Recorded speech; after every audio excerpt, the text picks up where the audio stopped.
दोस्तों, आज की कहानी है बेवफा पत्नी। कहानी अगर पसंद आए तो वीडियो को लाइक एवं सब्सक्राइब जरूर करना। मेरी पत्नी शिखा की कविता मौसी रविवार के सुबह 11 बजे बिना किसी पूर्व सूचना के जब मेरे घर आई तब ऋतु भी वहीं थी।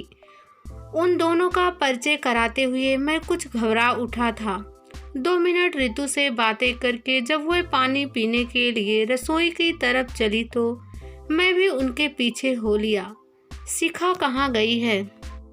उन्होंने शरारती अंदाज में सवाल किया तो मेरी घबराहट और भी बढ़ गई। वह मायके गई हुई है मौसी जी। मैंने अपनी आवाज को सामान्य रखते हुए जवाब दिया।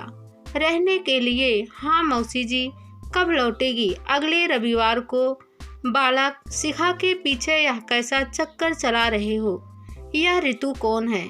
मैंने बड़े सजीदा होकर जवाब दिया। मौसी जी, यह ऋतु शिखा की ही सहेली है। यह पड़ोस में रहती है और उसी से मिलने आई थी। आप उसके और मेरे बारे में कोई गलत बात ना सोचे। मैं वफादार पतियों में से हूँ। वे तो सभी होते हैं जब तक पकड़े ना जाए। अपने मजाक पर जब मौसी खूब जोर से हंसी तो मैं भी उनका साथ देने को झेंपी सी हंसी हंस पड़ा। फ्रिज में से ठंडे पानी की बोतल निकालते हुए उन्होंने मुझे फिर से छेड़ा। बालक, तुम दोनों की शादी को मुश्किल से 3 महीने हुए हैं और तुमने उसे घर भेज रखा है। क्या तुम्हें मनचाही पत्नी नहीं मिली है? नहीं, ऐसी कोई बात नहीं है मौसी जी। शिखा को मैं बहुत प्यार करता हूँ। वही जिद करके मायके भाग जाती है। मेरा बस चले तो मैं उसे एक रात के लिए भी कहीं ना छोड़ूं। मैंने अपनी आवाज को इतना भावुक बना लिया कि मैं मेरी नियत पर किसी तरह का शक कर ही ना सके। देखो, अगर तुम दोनों के बीच कोई मनमुटाव पैदा हो गया है तो मुझे सब सच सच बता दो। मैं तुम्हारी प्रॉब्लम यूं चुटकियां बजाकर हल कर दूंगी। उन्होंने बड़े स्टाइल से चुटकी बजाई। हमारे बीच प्यार की जड़ें बहुत मजबूत हैं। आप किसी तरह की फिक्र ना करो मौसी जी। मैंने यह जवाब दिया तो वह मुस्कुरा उठी। नीरज, मेरी बातों का कभी बुरा नहीं मानना, कहा उन्होंने आगे बढ़कर मुझे गले से लगाया। ड्राइंग रूम में लौटकर उन्होंने बिना कोई भूमिका बांधे ऋतु की मुस्कुराते हुए तारीफ कर डाली। ऋतु, तुम बहुत सुंदर हो। थैंक यू मौसी जी। ऋतु खुश हो गई। तुमने शादी करने के लिए कोई लड़का देख रखा है या मैं तुम्हारे लिए कोई अच्छा सा रिश्ता ढूंढ कर लाऊं? ना कोई लड़का ढूंढ रखा है, ना मैं अभी शादी करूंगी। अरे, शादी करने में बहुत ज्यादा देर मत कर देना। शादी के बाद भी लड़की बहुत ऐश कर सकती है। फिर कभी कभी ऐसा भी हो सकता है कि बाद में अच्छे लड़कों के रिश्ते आने बंद हो जाते हैं। मेरी सलाह तो यही है कि तुम शादी के लिए अब फटाफट हाँ कर दो। आप इतना जोर देकर समझा रही हैं तो मैं राजी हो ही जाती हूँ मौसी जी। आज आप ढूंढ ही लाइए मेरे लिए कोई अच्छा सा रिश्ता। तुम सुंदर होने के साथ साथ स्मार्ट और आत्मविश्वास से भरी हुई लड़की भी हो। तुम जिसे मिलोगी वह सचमुच खुशहाल इंसान होगा। मौसी जी ने भाव विभोर हो उसे प्यार से गले लगाकर आशीर्वाद दिया और फिर अचानक पूछा, तुम कौन सा सेंट लगाती हो ऋतु? बड़ी अच्छी महक आ रही है। यह सेंट मैंने अर्चिर्ज की शॉप से लिया है मौसी जी। ज़्यादा महंगा भी नहीं है। मैं भी यह सेंट जरूर खरीद कर लाऊंगी। अब मुझे यह साफ साफ बता दो कि तुम दोनों ने पहले से कहीं जाने का कोई प्रोग्राम तो नहीं बना रखा है? कोई प्रोग्राम नहीं है हमारा। मैं अब चलती हूँ। शिखा के आने पर फिर आऊँगी। ऋतु जाने को उठ खड़ी हुई।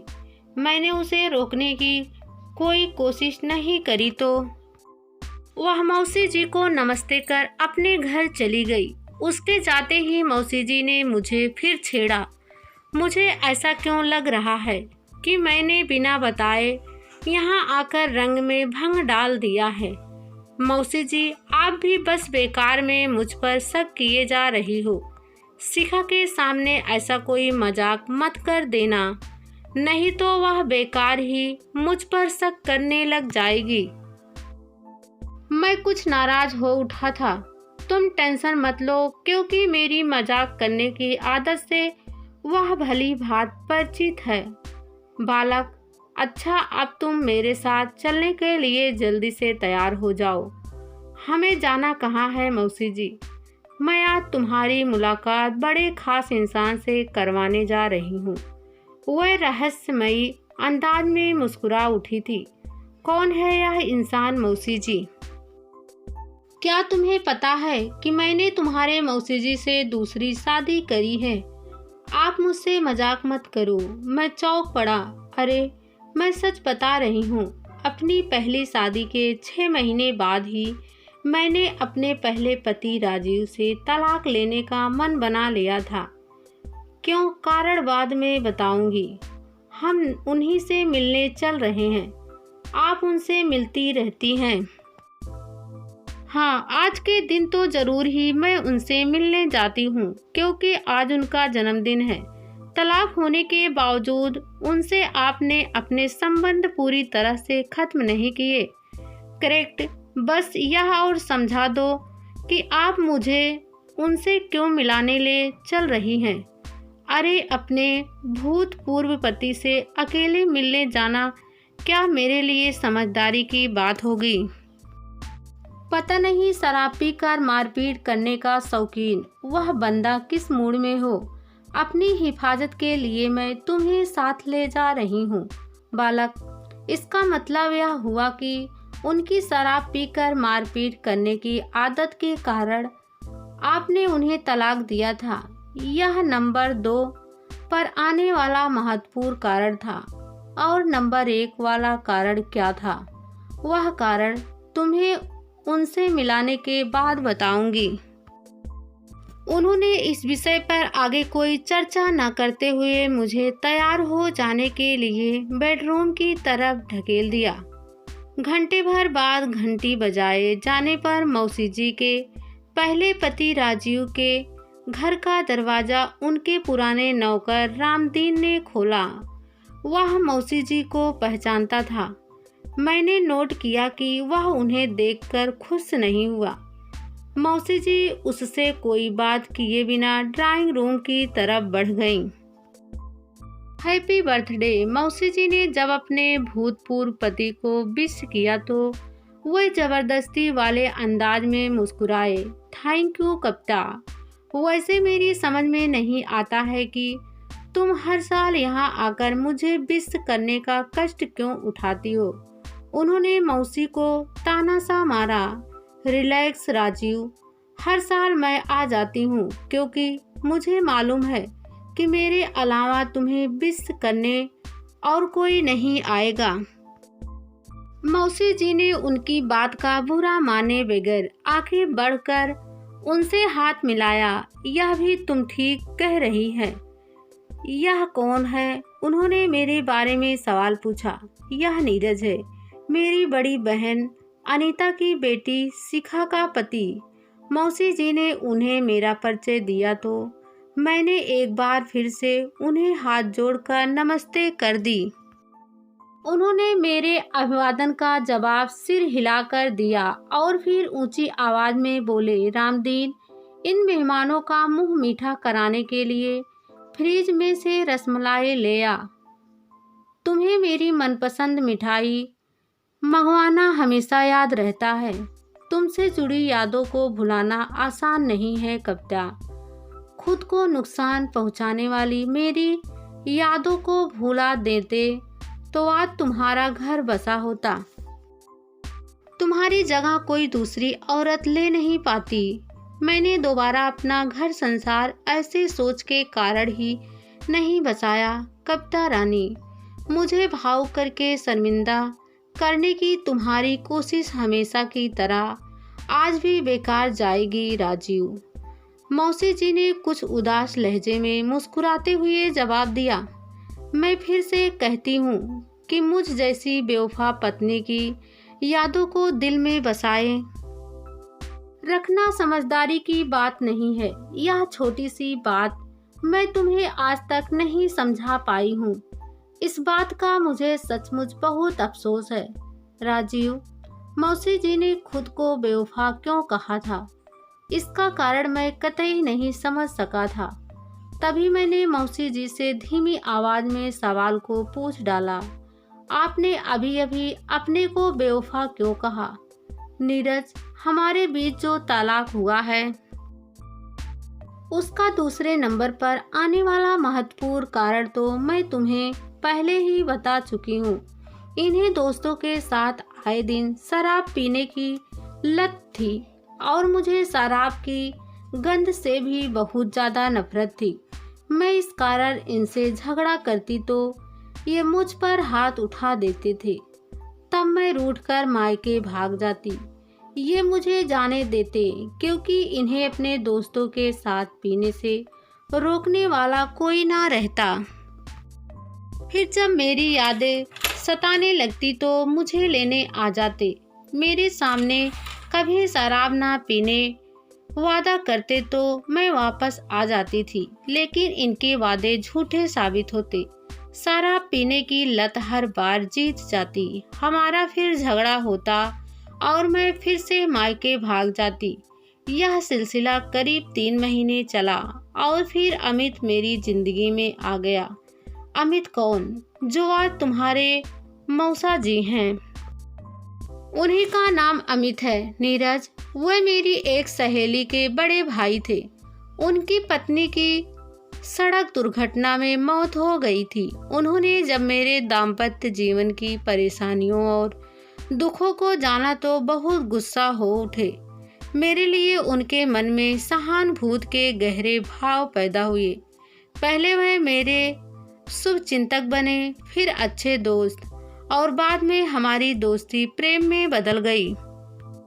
नीरज, ये राजीव भी दिल के बहुत अच्छे इंसान होते थे। हमारे बीच प्यार का रिश्ता भी मजबूत था, लेकिन इन्होंने शराब पीने की सुविधा पाने को मुझे मायके भाग जाने की छूट देकर बहुत बड़ी गलती करी थी। विधुर अमित ने इस भूल का फायदा उठाकर अपना घर बसा लिया और राजीव की गृहस्थी ढंग से बसने से पहले ही उजड़ गई। राजीव ने मेरे सामने बहुत हाथ जोड़े थे, छोटे बच्चे की तरह बिलख कर रोए भी, पर मेरे दिल में तो इनकी जगह अमित ने ले ली थी। मैंने अमित के साथ भविष्य के सपने देखने शुरू कर दिए थे। मैंने इनके साथ बेवफाई करी और ये हमारे बीच तलाक का पहला और मुख्य कारण बन गया। मैं मानती हूँ कि मैंने राजीव के साथ बहुत गलत किया। अब तक भी मैं अपने मन में बसे अपराध बोझ से मुक्त नहीं हो पाई हूँ और इसी कारण तलाक हो जाने के बावजूद इनकी खोज खबर लेने आती रहती हूँ। क्या अब तुम समझ सकते हो कि मैं तुम्हें आज यहाँ अपने साथ क्यों लाई हूँ? क्यों? बात कुछ कुछ मेरी समझ में आई थी और इसी कारण मेरा मन बहुत बेचैन हो उठा था। तुम भी वैसे ही मिस्टेक कर रहे हो जैसी कभी राजीव ने करी थी। ये शराब पीने की खातिर मुझे मायके जाने देते थे और तुम रितु के साथ ऐश करने के चक्कर में और रितु को ड्राइंग रूम में गले लगाया था। तुम्हारे कपड़ों में से रितु के सेंट की महक बहुत जोर से आ रही थी और तुम भला लड़कियों वाला सेंट क्यों प्रयोग करोगे? मैं अपनी भूल स्वीकार करता हूँ मौसी जी। और ज़्यादा शर्मिंदगी से बचने के लिए मैंने उन्हें टोक दिया और फिर तनावग्रस्त लहजे में बोला, पर आप मुझे एक बात सच सच बताना कि क्या मायके में रहने की शौकीन शिखा का वहाँ किसी के साथ चक्कर चल रहा है? नहीं बालक, मगर ऐसा कभी नहीं हो सकता। इसकी कोई गारंटी नहीं। रितु के साथ मौज करने के लिए तुम जो अपने विवाहित जीवन की खुशियां और सुरक्षा को दांव पर लगा रहे हो, वह क्या समझदारी की बात है? कल को अगर उसकी जिंदगी में कोई आ गया तो क्या करोगे? मैं ऐसा कभी नहीं होने दूंगा। मैं उत्तेजित हो उठा। राजीव ने भी कभी मुझे खो देने की कल्पना नहीं करी थी। नीरज, जैसे मैं भटकी वैसे ही शिखा क्यों नहीं भटक सकती है? मैं उसे कल ही वापस लाऊंगा। कल क्यों? आज ही क्यों नहीं बालक? हाँ, आज ही। अभी ही क्यों नहीं निकल जाते हो उसे अपने पास वापस लाने के लिए? अभी चला जाऊं? बिल्कुल जाओ बालक, नेक काम में देरी क्यों? तो मैं चला मौसी जी। मैं आपको विश्वास दिलाता हूँ कि शिखा के साथ आपसी प्रेम की जड़ें मैं बहुत मजबूत कर लूँगा। मेरी आंखें खोलने के लिए बहुत बहुत धन्यवाद। कहा मैंने उनके पैर छुए और फिर लगभग भागता सा शिखा के पास पहुंचने के लिए दरवाजे की तरफ चल पड़ा।